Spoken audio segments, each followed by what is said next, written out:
Hi, Jersey Jeff here again. Today's video will be on the heavy bag. The heavy bag can be a very good, obviously is a very good piece of training equipment if you use it properly. A lot of fighters, a lot of guys train, and they're great on the heavy bag. I was going to call this video "Heavy Bag Killers," and when they work on a heavy bag, they're powerful, thunderous, but a lot of times they can't transfer what they're doing on the bag into the ring. The reason for that, unlike this bag, many heavy bags are a lot heavier than this one. This one weighs 40 pounds. Okay, some of them weigh 100 more, 120, 150. You know, they're very heavy and they don't move.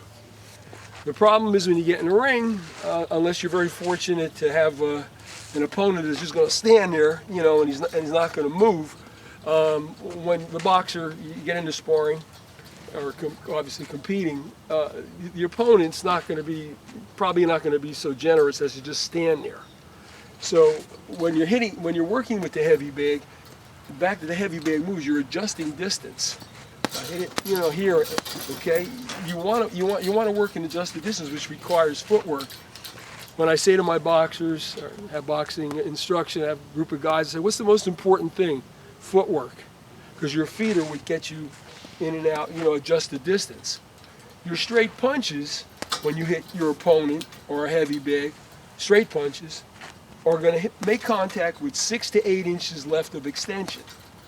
Okay, so you're hitting, you make contact with your opponent's body surface, and then you're going to punch through. You know, instructors tell you, you punch through the back of the guy's head, you know, or into his internal organs when you hit him. But if he's moving, you know, a lot of times you watch a guy in his first amateur fight, they're missing punches by 2-3 feet. And that, in my opinion, is because some of their training involved a bag that didn't move. So a good heavy bag is going to move 4 feet in each direction. Okay, you're going to move a lot more than that inside inside the ring. But your heavy bag, in my opinion, should move about 4 feet in each direction.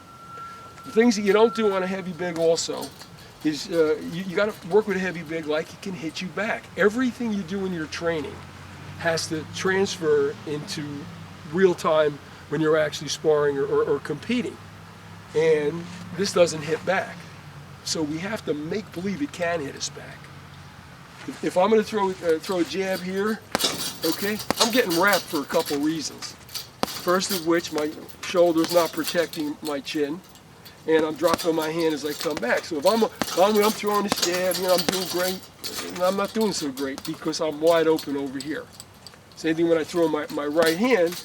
You know, left hook is the counter punch for the right hand, so I'm going to be, you know, I'm good here. I'm going to get hammered with a right hand. If I throw your right hand, you need the protection from your shoulder.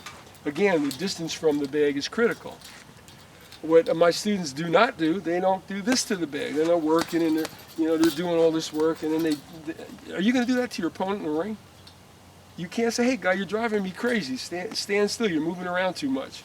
Richard Pryor referred to that in one of his comedy concerts, and you know how he hit the heavy bag, and when he got out there, he said, "Hey, coach, what am I going to do now?" You know, the guy's moving around.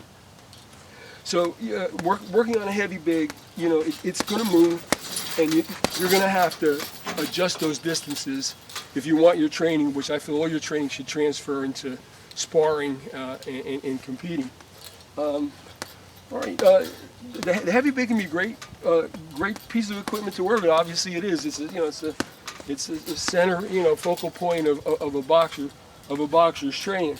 Now, some guys are going to say, "Hey, man, that bag weighs 40 pounds." Well, how are you going to develop any power? So a lot of guys will hit. It's okay. You're going to hit a heavy bag, 100 pounds, 150 pounds. But in my opinion, power comes from good technique. It comes from technique, okay? You could be hitting a wall, all day and night, but if your technique is not good, if it's not coming up from your feet, if your power is not coming up from your feet, and it's not biomechanically correct and generating through your body where the punch is on the end of that rotation in your punches, you're not going to have great power. I'm going to have I'm going to do a video on power, how to generate power. I'll be putting that together in the coming days or week or so, and I'll post it up there.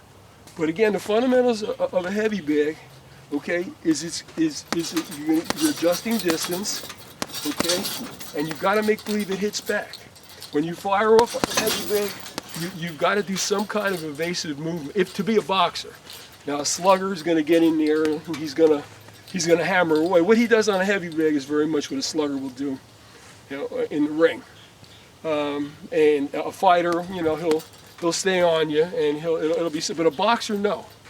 A boxer's going to hit and he's going to move, or he's going to change things up after he fires because he's avoiding getting hit back. All right, I've covered some of the basics here. I didn't want to make any of these videos too long. So I may add on some more information about the heavy bag. So I hope you enjoyed this, give you some perspectives on the heavy bag. Again, the key point is when you're working on a heavy bag, feel some punches coming back at you. If you've done some sparring, okay, replay that in your mind. If you got hit or what worked well, everything that you do in your training is programming your mind, because boxing, you program and it becomes a reflex, an instinct. There's no time to think about it. And when you're training on a heavy bag, you've got to consider there's punches firing back at you. So always, keep your guard up and be aware of that, and you'll progress a lot, in my opinion. You'll progress a lot further and a lot faster. The Jersey Jeff here. I appreciate you guys watching. I'll see you next time. Thanks.